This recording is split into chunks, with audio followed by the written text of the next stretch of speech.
Hi students, आज के session में हम लर्न करेंगे मोस्ट इंपॉर्टेंट एनिवर्सरीज और जुबली जो कि हर एक कॉम्पिटिटिव एग्जाम में फ्रीक्वेंटली पूछे जाते हैं। इन्हें हम याद करने के लिए इनके कॉन्सेप्ट के साथ साथ कुछ ट्रिक्स भी समझेंगे। तो आइए स्टार्ट करते हैं। The question one is the 25th wedding anniversary is known as anniversary. तो देखिए, सबसे पहले समझते हैं कि व्हाट इज एनिवर्सरी। तो देखिए, जो हमारा एनिवर्सरी है ये दो शब्दों से मिलके बना है। पहला लैटिन वर्ड है, तो पहला क्या है एनस, जिसका मतलब क्या होता है ईयर, और दूसरा क्या है वर्सस, जिसका मतलब होता है टर्निंग और रिटर्निंग। तो returning after a year is called anniversary. तो ऐसा कोई इवेंट या ऐसा कोई ओकेजन जो क्या होगा एक साल के बाद रिपीट होगा, उसे हम क्या बोलेंगे एनिवर्सरी। आप देखे होंगे एनुअल, ANNU एनुअल, ये भी जो वर्ड लिया गया है किससे लिया गया है, एनस से लिया गया है, जिसका मतलब क्या होता है ईयर होता है। तो anniversary means any event or any occasion that would be possibly to return after 1 year। तो ऐसा कोई इवेंट जो क्या होगा एक साल में रिटर्न होगा उसे हम क्या बोलेंगे एनिवर्सरी बोलेंगे। तो देखें, अब इसमें हमें याद करना है कि 25th जो है, तो हमें पता है क्या है ये सिल्वर कुछ ऐसे दिखता है, आपको पता है, इसका मतलब चांदी होता है। तो 25वीं अगर वर्षगांठ है, एनिवर्सरी को बोलते हैं वर्षगांठ, तो 25th एनिवर्सरी को हम बोलते हैं सिल्वर। अब ऐसे याद इसे कैसे रखेंगे, ब्रेन में रखने वाली बात है कि कैसे हमेशा हम ब्रेन में रखेंगे कि हमारी 25th को हम बोलेंगे सिल्वर। देखिए, जो हमारी मोस्ट ऑफ द स्कूलिंग और कॉलेज है वो कब खत्म हो जाता है 25th के एज के आसपास। और उस एज में अगर हम क्या करते हैं कोई सिली काम करते हैं तो लोग क्या करते हैं, आपको स्कूल्ड करेंगे या आपको बोलेंगे कि आप इस तरीके से सिली क्यों बनते हैं, इस एज में भी आप बेतुकी हरकतें आप ना करें। तो इस तरीके से इसे आप ब्रेन में रख सकते हैं कि don't be so silly at 25 year of age. 25 साल में आप क्या हो जाते हैं, आपकी पूरी एकेडमिक्स क्लियर हो जाती हैं और ये समझा जाता है कि 25th में आप क्या है 100% मैच्योर हैं और आपके पास हर चीज की समझ है। तो इस तरीके से इस एज में सिली होना that is not going to be good. तो 25th से इस तरीके से आप सिल्वर को कनेक्ट कर सकते हैं। आगे देखते हैं, which anniversary is associated with gold. देखें, गोल्ड को सभी पता है कि गोल्ड कैसा होता है, तो गोल्ड में सोना, ये सभी को पता है। तो देखें, अब ये एक कस्टम है जो जर्मनी से स्टार्ट की गई है। देखें, द कस्टम स्टार्टेड लॉन्ग, काफ़ी पहले की बात है, जब मीडिएवल टाइम की। वहाँ पर जर्मनी में क्या होता था, जैसे ही 49 ईयर क्या होते थे कंप्लीट होते थे और 50वां साल लगता था, तो जो हस्बैंड रहता था तो अपनी वाइफ को क्या करता था, एक गोल्ड की चेन यानी गोल्ड का माला या चेन अपनी वाइफ को देता था। वहीं से ये कस्टम क्या हो गई, स्टार्ट हो गई। तो चूंकि जर्मनी में क्या था, जैसे ही 50वां साल स्टार्ट होता था तो वहाँ पर क्या दिया जाता था, गोल्ड दिया जाता था। तो वहीं से क्या हुई, ये कस्टम क्या हो गई, फॉलो हो गई और बोलने जाने लगा कि जो गोल्ड है या गोल्डन जुबली है या जो गोल्डन एनिवर्सरी है वो कितने सालों बाद रिपीट होती है, तो 50 साल।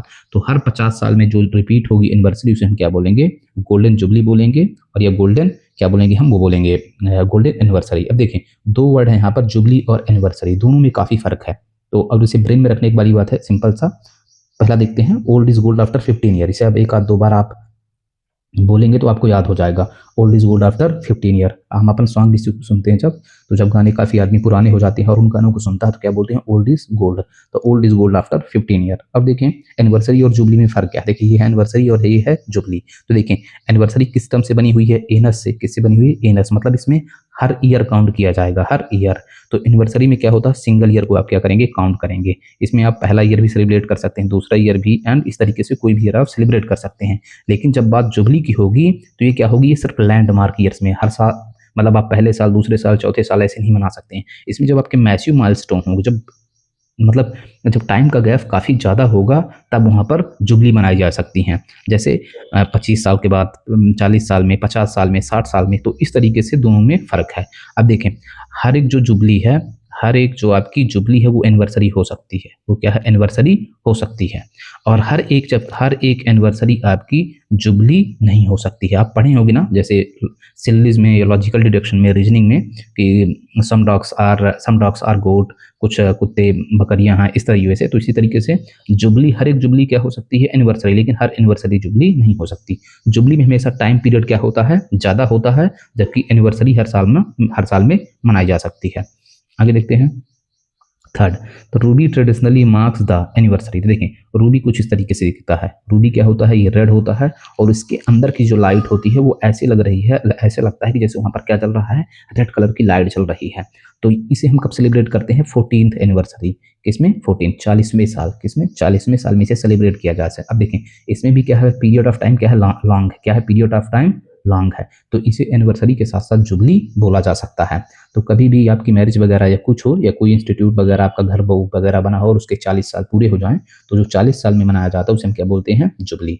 क्या बोलते हैं? रूबी। और इसे याद कैसे कर सकते हैं? तो देखिए, रूबी में टोटल कितने लेटर हैं? 1 2 3 4, तो 4 लेटर से बना है। तो इस तरीके से आप इसे करेंगे तो RUBY, तो कितने लेटर हैं? ये एक हो गया, ये एक हो गया, ये एक हो गया, ये एक, टोटल ऐड करेंगे तो 1 + 1 is 1, then 1 then 1 then 1 is equal to 4। तो इस तरीके से रूबी को 4 लेटर हैं, तो आप याद कर सकते हैं कि रूबी में क्या, रूबी कितने सालों बाद रिटर्न होती है? 40 ईयर बाद। और रूबी को अपन जुबली भी बोल सकते हैं, दोनों को वाइस वर्सा आप एक्सचेंज कर सकते हैं, उसमें कोई दिक्कत नहीं है। नेक्स्ट देखते हैं, the anniversary is called the pearl anniversary. Pearl मतलब होता है मोती। मोती आप देखे हैं किस तरीके से ये समुद्र में जो समुद्र के किनारे या नदियों किनारे जो ऑस्टर रहता है, उसमें किस तरीके से सीप, इसे बोलते हैं हिंदी में क्या बोलते हैं? सीप। सीप के अंदर मोती जैसे रहता है, तो उस तरीके से ये रहता है।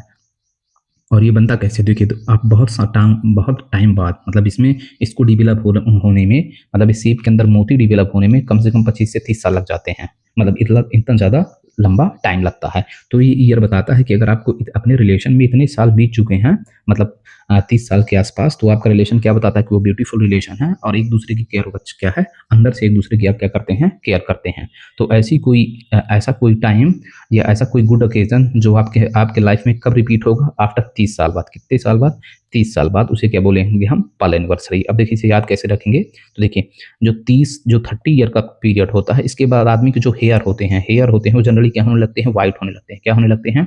वाइट होने लगते हैं। तो चूंकि 30 साल बाद आपके हेयर क्या होने लगते हैं? जनरली वाइट होने लगते हैं। तो उस तरीके से आप इसे 30 को आप वाइट से कनेक्ट कर लीजिएगा, क्योंकि 30 related to directly white and white is directly related to pearl. तो इस तरीके से मोती को आप 30 से और 30 को आप हेयर से आप रिलेट कर सकते हैं। न्यूमेरिक मैंने लिखा है, at 30 men's hair start turning white like a pearl. तो 30 के बाद मेन के जो बाल हैं उस तरीके से व्हाइट होने लगते हैं जैसे कि मोती हो। नेक्स्ट देखते हैं, crystal is traditionally associated with the anniversary. अब देखें, क्रिस्टल सभी देखें, ये काफ़ी मार्केट में सस्ते मिलते हैं, इस तरीके से होते हैं, कांच वगैरह के जनरली बने रहते हैं। जैसे आप सबसे पहले जैसे कंचे वगैरह खेलते हैं, तो कंचे भी एक प्रकार के क्या हैं? क्रिस्टल हैं। कंचे, तो आप क्रिस्टल को सीधे कंचे से आप क्या करिएगा? रिप्लेस करिएगा। तो crystal is traditionally associated with the anniversary. तो क्रिस्टल किस एनिवर्सरी से क्या करती है? बिलोंग करती है। तो 15 ईयर बाद अगर कोई इवेंट या कोई चीज़ आपको क्या कर रहे हैं? उसे यूज़ कर रहे हैं, रिप्लेस कर रहे हैं या सेलिब्रेट कर रहे हैं, तो उसे हम क्या बोलेंगे? Crystal anniversary. क्या बोलेंगे? Crystal anniversary. अब चूंकि टाइम पीरियड क्या है? थोड़ी कम है, टाइम पीरियड क्या है? कम है, तो इसे आप जुबली नहीं बोल सकते हैं। इस बात को आप ध्यान रखिए, ये जुबली नहीं है, ये इट्स नॉट अ जुबली। तो वो crystal anniversary is not called jubilee. और ये जो क्रिस्टल एनिवर्सरी है कितने में रिपीट होती है? Generally 15 year. कुछ याद करने का, हाउ टू रिमेंबर, कैसे आप याद करेंगे? देखिए, 15 ईयर क्रिस्टल क्लियर लव, इसे 2-4 बार आप बोलेंगे तो 15 ईयर क्रिस्टल क्लियर लव आपको ब्रेन में आ जाएगी बात। ऐसे बोल सकते हैं, after 15 year the relationship become crystal clear. After 15 year, 15 साल के बाद, the relation become crystal clear, जो रिलेशन हमारा क्या है? क्रिस्टल क्लियर हो चुका है, मतलब सब कुछ ठीक है, परफेक्ट है। 6th देखते हैं, which of the following is associated with the 16th anniversary. देखिए, ये क्या है? काफ़ी लंबा पीरियड है, तो इसे हम एनिवर्सरी के साथ साथ क्या बोल सकते हैं? हम जुबली भी बोल सकते हैं। क्या बोल सकते हैं? जुबली। इसको हम जुबली बोल सकते हैं। तो ये क्या है? एनिवर्सरी के साथ साथ क्या है? ये जुबली पे भी हम इसे बोल सकते हैं, ताकि क्या है? एक लॉन्ग पीरियड ऑफ टाइम है। और 16 ये क्या है? काफ़ी एक लॉन्ग टाइम है, तो ये सबसे ज़्यादा क्या है? लंबा टाइम है, तो इसे हम किससे रिप्लेस करेंगे? डायमंड से। जिस तरीके से सबसे स्ट्रॉन्गेस्ट मटेरियल कौन सा होता है? डायमंड होता है। और डायमंड किसके लिए जाना जाता है? अपने रिफ्लेक्शन और टोटल इंटरनल रिफ्लेक्शन के लिए। तो चूंकि इसमें हर चीज़ें क्या होती हैं? रिफ्लेक्ट होती हैं, तो इस रिफ्लेक्ट होती हैं, रिफ्रैक्ट होती हैं, और ये क्या है? हार्डेस्ट मैटर है। तो जब आपकी रिलेशनशिप, आपकी दोस्ती या आपका लव या आपकी मैरिज क्या हो जाए? एक डायमंड की तरह क्या हो जाए? पक्की हो जाए, मतलब कि तोड़ने से भी ना टूटे, ऐसे रिलेशन को क्या बोलते हैं? डायमंड। तो जब आपके रिलेशन इतने मजबूत हो जाएं कि टूटने से भी ना टूटे, वो डायमंड की तरह क्या हो? हार्ड है, ऐसे रिलेशनशिप को क्या बोलेंगे? डायमंड। और देखिए, 60 ईयर के आसपास लोग बात क्या होने लगते हैं? रिटायर्ड होने लगते हैं अपनी सर्विस से। और इस टाइम तक अगर किसी का रिलेशन चल गए हैं, तो फिर उसे वो लास्ट के जो अपन के 20 से लेके 40 साल बचते हैं, यहाँ पर रिलेशनशिप खराब होने का कोई सेंस नहीं बनता। तो सपोज दैट किसी की अगर जो मैरिज है वो 60 साल तक सर्वाइव कर गई है, तो पूरी लाइफ तक क्या करेगी? वो सर्वाइव करेगी। तो इस तरीके से इसे हम क्या करेंगे? कनेक्ट करेंगे। तो थोड़ी अंडरस्टैंडिंग देख लेते हैं। तो diamond is the one of the hardest and most precious stone. तो डायमंड क्या है? ये हार्डेस्ट और प्रीशियस स्टोन है, जस्ट लाइक रिलेशनशिप। इसी तरीके से इसमें दैट की स्पेलिंग गलत है, इसे आप सुधार लीजिएगा, THAT दैट। तो 60 साल, इसे हम 60 ईयर इसे हम देख चुके हैं। हाउ टू रिमेंबर देखते हैं 16 ईयर टुगेदर डायमंड बॉन्ड। अगर कोई आदमी 60 साल तक रह रहा है तो उसके रिलेशन के हम बोलेंगे कि उनकी दोस्ती कैसी है, डायमंड की तरह पक्की है। After 16 year the bond is so hard even a diamond can't break it. 60 साल बाद इसे आप इस तरह 2-4 बार ये निमेनिक है, इन्हें आप पढ़ेंगे तो आपके ब्रेन में आराम से इजली बातें ये आ जाएंगी। नेक्स्ट देखते हैं the 35th anniversary is represented by, तो 35वीं 35th एनिवर्सरी। अब देखें 35th एनिवर्सरी को हम किससे रिप्रेजेंट करते हैं, कोरल से। किससे रिप्रेजेंट, कोरल। कोरल क्या होते हैं देखें, जब कभी भी आप समुद्र जाएंगे तो देखेंगे कि इस तरीके का जैसे ये बना हुआ है, ये रेड कलर का, तो रेड कलर के क्या होते हैं, एक ऐसे आपको लगेगा रेड पत्तियां हैं, फूल हैं, और ये क्या करेंगे पूरे समुद्र की क्या बनाते हैं, सुंदरता बनाते हैं। मतलब इनसे वो वाला प्लेस क्या लगता है कि ये क्या है, काफ़ी सुंदर है और ब्यूटीफुल है और देखने में क्या लगते हैं, अट्रैक्टिव लगते हैं। तो जब आपके रिलेशनशिप को 35 साल के आसपास हो जाते हैं, कैसे हो जाते हैं, 35 साल के आसपास हो जाते हैं, तो उस रिलेशनशिप को बोलते हैं, क्या बोलते हैं, कोरल एनिवर्सरी। क्या बोलते हैं, कोरल एनिवर्सरी। और देखिए इसे रिप्रेजेंट याद करने का बेस्ट तरीका क्या है, देखिए सी का मतलब क्या होता है, 3। मतलब अगर हम इस तरीके से कोरल लिखते हैं तो सी का क्या है, 3। कैसे, ए बी देन सी। तो इस तरीके से सी का आपको पहला लेटर है वो क्या मिल गया आपका, 3। पहला लेटर आपको 3 मिल गया, और आप इसके बाद के लेटर अगर जोड़ेंगे, जैसे देखिए CORAL, तो देखिए ये भी 1, ये भी 1, ये भी 1 और जोड़ेंगे तो कितने हो जाएंगे, 4। तो आप सी क्या करेगा, 3 रिप्रेजेंट करेगा और वो 4, 34 ईयर पहुंच जाएंगे आप। तो 34 ईयर ऐसा कोई होता नहीं है, तो आप मतलब वहां तक आप पहुंच जाएंगे। 35 आप कहीं ना कहीं आंसर क्या करेंगे, इसे लगा देंगे। दूसरी निमेनिक अगर 2-4 बार आप पढ़ना चाहें एज अ सेंटेंस फ्रेमिंग, तो at 35 dive into the sea for coral. 35 के एज में क्या किया है, वो समुद्र पर डाइव किया है, कोरल को क्या करने के लिए, देखने के लिए, कोरल को पकड़ने के लिए। नेक्स्ट देखते हैं 8th है sapphire is associated with which anniversary. Sapphire मतलब सभी लोग जानते हैं, ये ब्लू कलर का क्या होता है, जेमस्टोन होता है, जो देखने में एकदम ब्लूइश लगता है और ये बहुत सुंदर दिखता है। ये तो अभी इमेज है, सामने से देखेंगे तो बहुत सुंदर इसका रिफ्लेक्शन रहता है। ये डीप ब्लू कलर का रहता है और ये स्ट्रॉन्ग लास्टिंग रिलेशनशिप बताता है। देखिए 2 ही चीज़ें बहुत ज़्यादा मजबूत होती हैं यहाँ पर। अगर मैं जेमस्टोन की बात करूँ तो डायमंड, और डायमंड के बाद आप बात करेंगे तो क्या है, वो सफायर है। डायमंड के बाद क्या है, ये सफायर है। तो दोनों काफ़ी एक दूसरे के क्या हैं, नज़दीक हैं। डायमंड आपका होता था जैसे 60 के आसपास, तो ये सफ़ायर आपका कितना है, 45 में। कितना है, 45। तो 45 की अगर आपकी टर्म्स है तो इस तरीके से आप क्या कर सकते हैं, इसे याद कर सकते हैं। ये क्या है, सफ़ायर है। और इसे देखें और ज़्यादा ब्रेन में आप रखने के लिए सफ़ायर को आप कुछ ऐसे लिख लीजिए। सफ़ायर में पहला लेटर और लास्ट वाला लेटर ले लिए। अब जो एस है तो सिंपल एस कैसे लिखा जाता है, 5th की तरह है, तो एस रिप्रेजेंट 5th, और लास्ट वाला हमारा क्या बचा है, ई भी क्या रिप्रेजेंट करता है, 5th। क्या रिप्रेजेंट 5th, तो हमारा कितना हो गया, 55th। यूनिट डिजिट में आप एक सब्ट्रैक्ट कीजिए तो आपको क्या मिल जाएगा, 45। तो दैट इज योर आंसर। तो थोड़ी मैथमेटिक्स भी सॉल्व करिएगा। क्या ये चीज़ें उतनी लॉजिकल नहीं होती, लेकिन जब बार बार आप प्रैक्टिस करते हैं तो आपके ब्रेन में बातें क्या होती हैं, आ जाती हैं कि हाँ हमने ये कैलकुलेट किया था, इसका रिलेशन ऐसे हो सकता है। और आपको पता है कॉम्पिटिटिव एग्जाम में एक एक नंबर एडअप करने के लिए क्या क्या करना पड़ता है। नेक्स्ट देखते हैं which anniversary is traditionally represented by emerald. देखिए एमराल्ड कुछ ऐसे दिखता है, ये ग्रीन कलर का होता है, ये ग्रीन कलर का टोटल जेमस्टोन है, एक पत्थर है जो कि बहुत क्या दिखता है, रिफ्लेक्टिव दिखता है, ये चमकदार दिखता है। तो देखें अगर कहीं भी एमराल्ड एनिवर्सरी की बात चलेगी तो ये एनिवर्सरी में भी चला जाएगा और जुबली में भी चला जाएगा, क्योंकि ये क्या है, लॉन्ग पीरियड ऑफ टाइम है और इसे याद करना भी बहुत आसान है। आप सीधे एमराल्ड को आप ऐसे कुछ लिखेंगे, EMERALD हो गया एमराल्ड आपका। तो ई का क्या है, 5, ई रिप्रेजेंट 5, जैसे ABCD ऐसे लिखेंगे, A B देन C और D और E लिखेंगे तो ई रिप्रेजेंट 5, तो ई क्या है, 5 से स्टार्ट होता है, तो 5 और 5 ये 55 हो गए। तो जैसे 1 और 11 हो गए, जैसे 5 और 5 क्या हो गए, 55 हो गए। तो इस तरीके से आप इसे आसानी से याद कर सकते हैं। और दूसरा और तरीका है कि अगर इसका आप कलर भी याद रखें, मान लीजिए इसका कलर क्या होता है, ग्रीन। जैसे आप ये लिखिए, मैं ग्रीन लिखा तो ग्रीन देखेंगे 1 2 3 4 5, इसमें भी टोटल कितने लेटर हैं, 5।